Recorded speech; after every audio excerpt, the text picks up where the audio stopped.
Hi hello नमस्कार. तर कशात सगळे मजेत ना.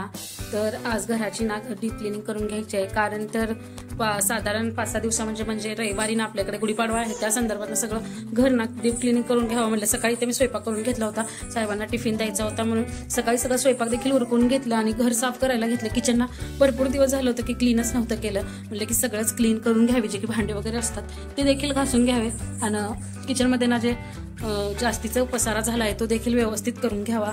तर आज ना मी किचनची डीप क्लिनिंग करून घेणार आहे. तर तुम्ही व्हिडिओ ना शेवटपर्यंत नक्की पहा. तर अगोदर ना ही बरणं घासायची आहेत. तर ह्या अगोदर रिकाम्या करून घेते आणि त्यानंतर ना सगळे घासून घेते. ही रॅक देखील ना मला साफ करून घ्यायचं आहे. बरेच दिवस झालं हा देखील इथून हलवला नाही, तो देखील भरपूर दिवस झाला घाण झाला आहे. तर सगळंच क्लीन करून घ्यायचं आहे. तर मला अगोदर ज्या बरण्या असतात ना सामानाच्या भरलेल्या त्या रिकाम्या करून घेते, त्या घासून घेते व्यवस्थित. भांडे जे हे आहेत ना ते घासून घेते. फ्रीज देखील क्लीन करून घ्यायचं आहे. फ्रीज देखील क्लीन करून घेते. वरचं सगळं सामान मी नेहमी नीट ठेवते, पण मी नेहमी नाही विस्कटून जातं सगळं. काही गडबडीमध्ये रोजच्या हे असंच राहतं. तर म्हणलं एकदमच ह्याला सगळं साफ करून घ्यावं. त्यामुळेच ना जसं आहे तसंच ना मी ठेवून दिलं होतं. म्हणलं की एकदमच साफ करून घेतलं तर एकदम व्यवस्थित होतं सगळं. काय काजू खायच्यात आणि आता काय ही काय पोरगी आणखीन झोपलीच नाही. म्हणलं आता हिची लुडबुड सारखी मध्ये चालूच असणार. तर त्यामुळे ना कार्तिकला इग्नोर करा की ना माझा व्हिडिओ शेवटपर्यंत नक्की पहा. हॅलो बोल, हाय फाय. सगळं दाखवून झालं की काय काय स्वच्छ करून घ्यायचं. तर त्यानंतर ना मी आता लागले की ते म्हणजे सगळं साफ करायला. तर बरेच दिवस झालं होतं ना मी किचनकडे ना लक्षच नव्हतं दिलं, की म्हणलं आज करूयात उद्या करूयात. त्या नादात ना सगळं राहून जात होते. कारण होतं की कार्तिकी ती जर झोपले ना तेव्हाच मला हे काम करायला भेटतं. ती जेव्हा जागी असते ना ही अशी लुडबुड करत असते. त्यामुळे मला देखील ना एक्स्ट्राची कामं ना काढायला नको वाटतं. त्यामुळे तिच्यावरती चिडचिड होते, कारण ती मध्ये मध्ये करते काय तर सांडून ठेवते. त्यामुळे ना ते मी एक्स्ट्राची काही कामं करत नाही, तीच आपली करत राहायची. त्यानंतर ना सगळ्या भरण्याना मला एक रिकाम्या करून घ्यायच्या होत्या, कारण थोडं थोडं त्यात होतं सामान. तर ते रिकाम्या करून घेतलं. त्यानंतर इथं बघताय तुम्ही कशी कार्तिकी काय काय घेते हातामध्ये. तर स्वयंपाक देखील करून घेतला होता सकाळी, त्याचा देखील कट्टा क्लीन करायचा होता. म्हणलं अगोदर ह्या रॅकवरचं ना सगळं काढून घेऊयात, त्यानंतरच आपण कट्ट्यावरती सगळं सामान स्वच्छ करून घेऊया. तर अगोदर हे डबे काढून घेतले, त्यातले देखील सामान रिकामी करून घ्यायचं होतं मला, ते देखील केलं. आणि आता तुम्ही लाडूला तर बघतच असाल, तिनं मला काम करू लागत होते. तर व्हिडिओच्या मध्ये येऊन थांब, इकडे सरक तिकडे सरक सगळं चालू होतं. कॅमेराला जाऊन हलव, तर म्हणलं असू देत, ही काही झोपणार नाही. आणि ही अक्षरशः आय थिंक 1-1:30ला झोपली. तोपर्यंत माझं ना निम्मं काम म्हणजे भांडी घासायची होती, तोपर्यंत झोपलीच नव्हती. सगळं सामान इकडं काढून ठेवलं. तर हिचं बघा कसं चालू होतं त्यामध्ये. त्यानंतर ना सगळं व्यवस्थित पुसून घेतलं, सगळं जाळ्या वगैरे काढून घेतल्या. त्यानंतर एक साईडला थोडी भांडी देखील लावून घ्यायला सुरुवात केली. त्या देखील आमच्या लाडूला ना आत यायचंच असतं. किती मध्ये मध्ये करते तुम्ही बघताना. तर मला म्हणतात की सगळेजण, कार्तिकी तू काम करताना शांत असते का? तर अजिबात नाही. तर कार्तिकी मी काय जरी करत असले किंवा इव्हन व्हिडिओ जरी एडिट करत असले ना तेव्हा देखील कार्तिकी सोबतच येऊन बसते. जर मला व्हॉइस ओव्हर द्यायचा असेल ना तेव्हा देखील लाडूना सोबतच असते. तर मग काय करायचं, ती जेव्हा केव्हा झोपते ना तेव्हाच मी ह्याला व्हॉइस ओव्हर वगैरे द्यायला घेते. तोपर्यंत ना मी काय व्हॉइस ओव्हर देखील व्हिडिओला देत नाही. त्यामुळे म्हणतात सगळे की कार्तिकी तुला बरंच करू देते काय सगळं हे ते. मग काय कार्तिकी अशी मध्ये मध्ये करत असते. म्हणलं तुम्हाला देखील ह्या व्हिडिओच्या मार्फत सांगावं की कार्तिकी मला कशी सपोर्ट करते बघा कामाला. त्यानंतर ना माहिती का, एवढं किचनमध्ये घाण निघालं ना, अक्षरशः एक पोतं भरलं होतं रफ पेपरनी सगळं सामान आणि या कॅरी बॅगने. तर सगळं व्यवस्थित मी फेकून दिलं. तर सगळं एका अगोदर पोत्यामध्ये ना भरून घेतलं आणि मगच त्यानंतर ना फेकून दिलं. कचऱ्याची गाडी आली होती सकाळी.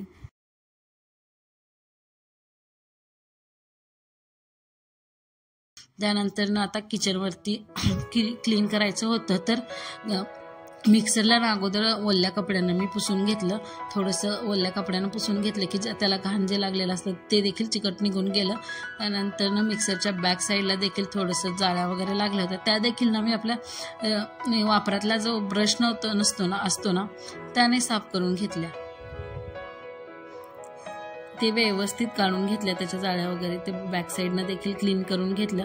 पाणी वगैरे ह्याला काही मिक्सरला लावत बसायचं नाही. त्यानंतर ह्या देखील कट्ट्यावरच्या ज्या बरण्या होत्या ना, साखर आणखी चहा पावडरच्या त्या रिकाम्या करून घेतल्या, मसाल्याचा डब्बा रिकामा करून घेतला, कारण यातलं मी बरेच दिवस म्हणजे 1 महिना 2 महिना देखील झाला असेल मी हे साफ केलं नव्हतं. मला इतकं घाण झालं होतं की सगळं ते नको वाटत होतं. आणि आम्ही जिथं राहतो ना तिथे कारखाना आहे साईडला, आणि तिथे ना इतकं काळं येतं घरामध्ये किंवा ते एकदम चिकट होऊन जातं, पायाला देखील इतकं काळं लागतं की म्हणलं आता नेमकं कारखाना थोडाफार बंद होऊन जाईल, त्यामुळं म्हणलं की हे एकसाथच सगळं क्लीन करूया. आणि त्यानिमित्तानं पाडव्याच्या होऊन देखील जाईल की माझं सगळंच क्लीन. त्यामुळे जाळ्या सगळ्या काढायच्या होत्या घरच्या, तर त्या देखील काढून घेतल्या. खुर्चीच्या सहाय्याने व्यवस्थित वरती चढून जाळ्या काढून घेतल्या. मला वाटते की मी पहिल्या वेळेसच असं काहीतरी काम केलं किंवा किचन वगैरे साफ केले, कारण दसऱ्यामध्ये वगैरे काही एवढं काम म्हणजे सोबत असतात सगळे घरातले, तर त्यामुळे काही एवढं होत नाही. मी फर्स्ट टाईमच हे किचन एवढं साफ केलं आणि मला इतका जीव माझा दमून गेला होता अक्षरशः. माहिती आहे का, मी 10ला लागली होती कामाला, तर मला हे सगळं व्हायला ना भांडे वगैरे आणून लावायला रॅकवरती आणि नंतरनं बरण्या वगैरे भरायला ना 5 वाजले अक्षरशः.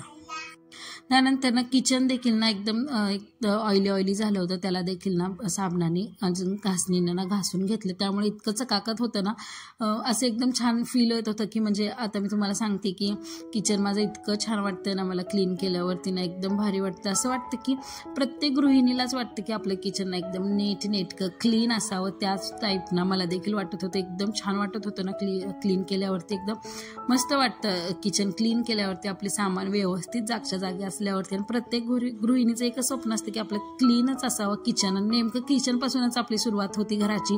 त्यामुळे ना एकदम क्लीन असलं ना एकदम छान वाईब्स देखील येतात, आणि एकदम आपल्याला तिथं स्वयंपाक करताना देखील ना एकदम प्रसन्न वाटतं. हीच कारण असतं की किचन एकदम स्वच्छ असायला हवं.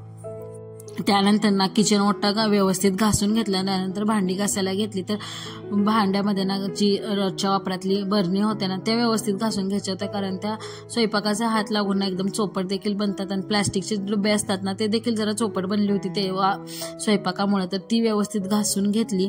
त्यानंतर ना ह्याला उन्हात ठेवायचं होतं, तर त्यानंतर ना म्हणलं आता सगळंच क्लीन करून घेतला किचन ओटा वगैरे. त्यानंतर पाणी भरून ठेवायचं माठामध्ये, तर माठ देखील मी कसं क्लीन करते त्याचा देखील मी व्हिडिओ तुम्हाला टाकलाच आहे, तुम्ही नक्की शॉर्टमध्ये चेक करू शकता. त्यानंतर फिल्टर मेन राहिलं होतं, फिल्टरला देखील वरतून पुसून घेतलं, कारण त्यावरती थोडंफार धुरळा वगैरे बसला होता. त्यानंतरच हा माठामध्ये पाणी भरून दिला. त्यानंतर किचन ओटा व्यवस्थित क्लीन केला, नळं वगैरे धुवून घेतली, कारण सगळं क्लीन केलं तर ओटा आणखीन बेसिंगला तर हे क्लीन असायलाच हवं, मेन असतं.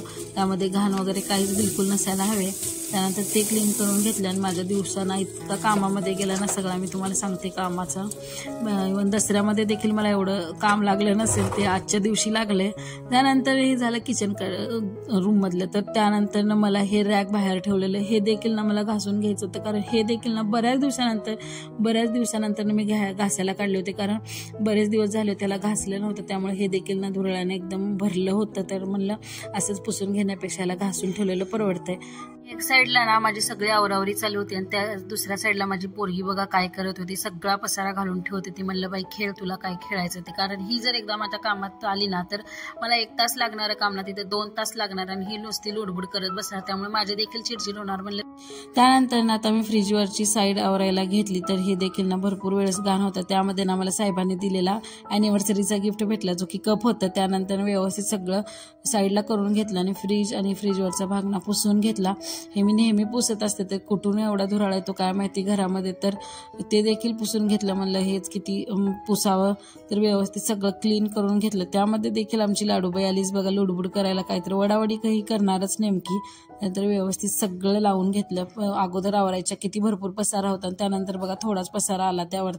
त्यानंतर तुम्हाला माहिती का मी अगोदर ना एवढं काहीच काम करत नव्हते, तर आता हा व्हिडिओ ना माझी आई जेव्हा बघेल ना तर तेव्हा मला म्हणते की फोन करून आता कसं सगळं करायला लागते. तर करायला असं लागतं की जबाबदारी स्वतःवरती पडली ना तर सगळं आपोआप होतं, आणि त्याची जर आवड देखील निर्माण झाली ना तर ते सगळं आपोआप करायला देखील आवडतं. तर असंच माझं जरी झालं आहे तर. आणि हो माहिती का, मला लग्न अगोदर ना एवढं काही काम करायची सवय नव्हती, कारण कधी केलंच नाही. तर आता असं वाटतंय की व्यवस्थित सगळं जरी केलं तर आपल्याला एकदम भारी देखील वाटतं आणि मस्त वाटतं. त्यामुळे ना आता मला इतकी सवय लागली ना सगळं व्यवस्थित करायची, त्यामुळे ना परफेक्ट जर वस्तू झाल्या ना तर मला तर असं वाटतं की एकदम बरं. तर त्यामुळे ना मी व्यवस्थित किचन क्लीन करून घेतलं आणि मस्त असं लावून दिलं. आणि गुढीपाडव्याला तर मस्त किचन जर स्वच्छ असेल किंवा भांडी वगैरे जर स्वच्छ असतील तर एकदम भारी वाटतं. मराठी नूतन वर्ष देखील आहे आपलं, तर त्यामुळे एकदम छान वाटतं. मराठी सण असल्या कारणाने सगळं व्यवस्थित घर क्लीन केलं तर. त्यानंतर घासलेला रॅक आत आणून घेतला आणि त्यावरती ना प्रत्येक लाईनवरती मी पेपर टाकून घेते, कारण पेपर टाकल्यावरती छान वाटतं, कारण लुक देखील छान येतं. माहिती का, तर छोट्या छोट्या सळ्यामधून ना खाली भांडं पडू शकतं, छोटी आपण चमचे वगैरे ठेवलं तर, त्यामुळे पेपर टाकले की छान वाटतं. आणि त्यानंतर ना ह्याच्यावरती जरी आपण ओली भांडी ठेवली तर त्याचं पाणी एकदम खालच्या भांड्यावरती पडून दुसरी भांडी देखील घाण होतात, त्यामुळे असं पेपर टाकलं की ते पाणी देखील तिथंच राहतं. आणि धुराळा देखील असेल तर ते एकदम पेपर असा उचलून टाकला तरी आपला रॅक देखील ना घाण होत नाही, त्यामुळे असं पेपर टाकून घेते. आणि त्यानंतर ना फायनली मी त्याच्यावरती ना ते ज्या ज्या बरण्या होत्या ना ते व्यवस्थित सगळ्या पुसून ठेवल्या. हे देखील बरण्या होती ना मी पहिल्या देखील थोड्याफार पुसल्या होत्या, त्यानंतर देखील मी कोरड्या कपड्यांनी ह्या बरण्या पुसून घेतल्या, कारण डबल काम लागलं. साफ करताना ना सगळा धुराळा त्यावरती थोडासा बसून गेला होता, तर त्यामुळं हे देखील करून घेतलं. एक्स्ट्राचं तांदूळ होतं ते देखील मी एका डब्यात भरून टाकलं. त्यानंतर ना आम्हाला इतकं दमायला झालं होतं माहिती का हे सगळं करताना, तर 5 वाजून गेले होते, म्हणून ना थोडंफार मी शूट केलं, ह्यानंतर काय केलं नाही. त्यानंतर मसाला डबा देखील घासून ठेवला होता, तो देखील भरून घेतला. नंतर ना आपल्याकडे जे चाकू आणखीन कात्रे असतात ना ते देखील ना मी एका साईडला ठेवते, कारण हँगिंग करून ठेवते, कारण चाकू आणखीन असे छोटे छोटे चमच्यानं आपल्याला लागतात रेग्युलरमध्ये, तर त्या देखील मी ते हँगिंग करून ठेवते. त्यानंतर ना चहा पावडर आणखी साखरचे देखील डबे भरून ठेवायचे होते, कारण ते देखील घासून घेतली होती. तर आणि हो माहिती का, अशा बरण्या आणखीन आपले जे डबे असतात ना चहा पावडर साखरेचे, तर एकदम भरलेली असली ना तर एकदम किचन आणखीन घर देखील एकदम भरलेलं असतात, वेगवेगळ्या वाईब्स देखील येतात. आणि हो आता जाता जाता मला नक्की सांगून जावा बघू किती छान चमकतंय किचन, स्वच्छ वाटतंय ना, तर मी व्यवस्थित क्लीन केलंय की नाही तर नक्कीच कमेंट करून सांगा. चॅनलवरती नवीन असाल तर चॅनलला सबस्क्राईब करा, व्हिडिओला लाईक करा, कमेंट्स करा. तुमची काळजी घ्या. Take care. Tata. Bye bye.